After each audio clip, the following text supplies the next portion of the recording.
dedica el autor de Hebreos tanta atención a los ángeles? ¿Se sentían acaso los creyentes cautivados por la adoración a los ángeles? ¿O es que, como sugieren algunos eruditos, se inclinaban a ver a Cristo como un ángel? Desde mucho tiempo, el tema de los ángeles ha intrigado a gran parte de las culturas. De ello estaremos comentando hoy en nuestra Academia del Aire en unos segundos.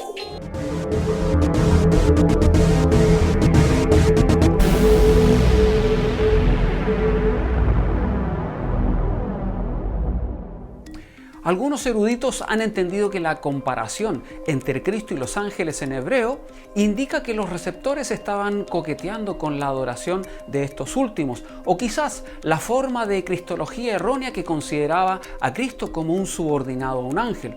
Aunque parece que en algunas comunidades neotestamentarias las especulaciones sobre los ángeles representaban un problema, como por ejemplo en la iglesia de Colosas, y eran una realidad en medio de círculos judíos y gnósticos. El autor establece la incuestionable superioridad del Hijo para expresar su primera exhortación que encontramos más adelante en el capítulo 2 y que consiste en un argumento de menor a mayor. Este método de argumentación utilizado a menudo por los rabinos sostenía que si algo es cierto en una situación menor, lo es ciertamente en otra mayor o más importante. Tras establecer la superioridad de Cristo sobre los ángeles, el autor procede a desarrollar su argumento usando el estilo rabínico mencionado anteriormente. Aquellos que rechazaron la revelación impartida por medio de los ángeles fueron severamente castigados, puesto que el Hijo es mayor que los seres angelicales. Se deduce que quienes rechazan la revelación comunicada a través de él merecerían un castigo aún mayor. En otras palabras, el autor presenta a los ángeles desde una óptica positiva, pero inferior. Esta perspectiva positiva sobre ellos es esencial para el argumento retórico de que los oyentes han de considerar seriamente la revelación impartida por medio del Hijo. Naturalmente, como otras personas proceden del judaísmo de habla griega, los oyentes compartían una gran consideración por los ángeles e interés en ellos. En aquel tiempo los judíos subrayaban la importancia de los ángeles como intermediarios entre Dios y los humanos. Se los veía como seres exaltados que actuaban como emisarios celestiales. Este hecho hace que el argumento retórico sea más contundente. El respeto de los oyentes por el papel de los ángeles ofrecía un punto de referencia del cual hablar de la posición y autoridad mucho más elevada del Hijo de Dios. En esta reflexión se encuentra el propósito del autor de la carta a los Hebreos. El autor desea inculcar en sus oyentes la suprema e inequívoca autoridad del Hijo. Hemos de apresurarnos a subrayar nuevamente que en los dos primeros capítulos de Hebreos, los ángeles desempeñan un papel positivo. No obstante, el sentido de la comparación del autor es que aun cuando comparamos a Cristo con seres de tan elevada posición como los ángeles, la posición del Hijo es infinitamente superior. Él es punto de referencia por el que se ha de evaluar todo lo demás. No es ninguna exageración sugerir que la cultura occidental en general, incluida la Iglesia en particular, están inmersas en una crisis de autoridad. Después de Watergate, la degradación de los líderes religiosos y el rechazo de las normas culturales y morales de los 60, vivimos con la siempre presente y fastidiosa pregunta: ¿a quién o qué hemos de escuchar para saber lo que hemos de creer y cómo hemos de ordenar nuestras vidas?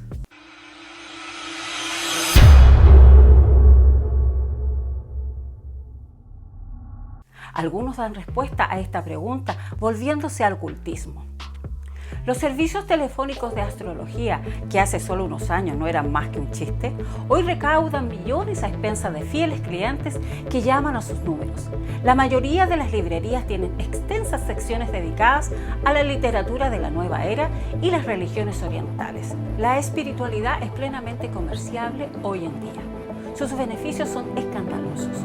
Para muchos, no obstante, esta espiritualidad carece de cualquier noción de autoridad o responsabilidad y sus experiencias espirituales solo se calibran por sus logros y se validan en el plano personal. Otros miran hacia la ciencia como la salvadora de la humanidad, que con el tiempo acabará desentrañando los misterios del universo.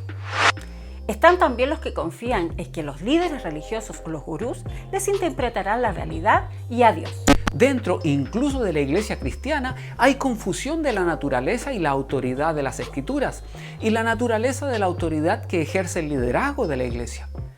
El autor utiliza una cadena de citas del Antiguo Testamento. Dirige la atención de los oyentes sobre la sublime posición de Jesús para llevarlos a su preeminente autoridad. Por tanto, el mensaje de estos versículos es especialmente claro para una generación que lucha con la cuestión de la autoridad. ¿A quién hemos de escuchar? ¿En quién debemos de confiar? ¿Quién tiene las respuestas a nuestras preguntas vitales? Uno de los problemas de las culturas relativistas es la confusión sobre dónde buscar la verdad y el sentido de la vida.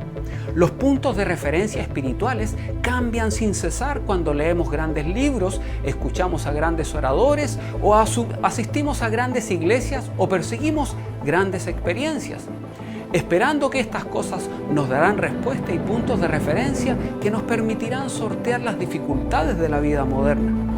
Uno de los paralelismos entre los receptores de Hebreos del primer siglo y muchas personas de nuestro tiempo es la fascinación que ambos grupos sienten por los ángeles y el elevado respeto que le profesan. Esta fascinación por los ángeles se hace también evidente en la popularidad de series televisivas, cuyos episodios giran en torno a seres celestiales que prestan ayuda a personas en circunstancias difíciles. Hay también revistas que consignan relatos sobre el contacto que supuestamente han tenido muchas personas de nuestro tiempo con seres angélicos. En las sociedades occidentales, los ángeles gozan de mucha popularidad y son asimismo un gran negocio. La cuestión es cómo deberíamos responder a esta tendencia cultural, teniendo en cuenta que el autor de Hebreos utiliza el respeto que sus primeros receptores sentían por los ángeles para hablarles de su necesidad de elevar su opinión sobre el Hijo de Dios. Deberíamos desarrollar una comprensión bíblica de los ángeles. Los creyentes han de conocer que las Escrituras afirman sobre estos seres. Este tema debería, por tanto, tratarse en las reuniones de iglesia, en conferencias públicas y en las aulas de nuestras instituciones docentes.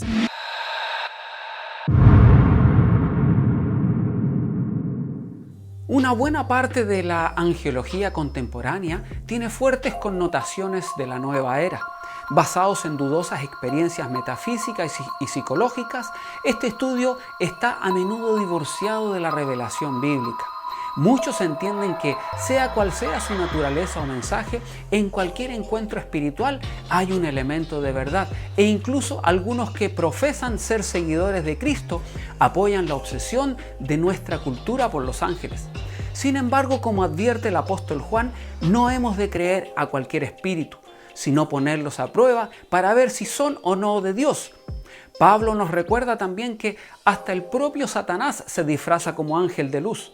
Obsérvese que el autor de Hebreos se inspira en el testimonio del Antiguo Testamento sobre los ángeles, que no los presenta como proveedores de experiencias espirituales, independientes y estáticas, sino como siervos del Dios vivo. Por otra parte, mediante su adoración, los ángeles señalan al Hijo, y más que cruzar el planeta en busca de encuentros con todos y cada uno de los seres humanos, estos son específicamente enviados para ayudar a los que han de heredar la salvación. Esto ha sido nuestra entrega de hoy, amigos. Recuerda que el conocimiento es esperanza y en la Academia del Aire es uno de nuestros propósitos. No olvides que nos encuentras en Facebook, Instagram, YouTube por El Saber de Letras. Un abrazo y nos encontramos nuevamente el próximo miércoles. Hasta pronto, amigos.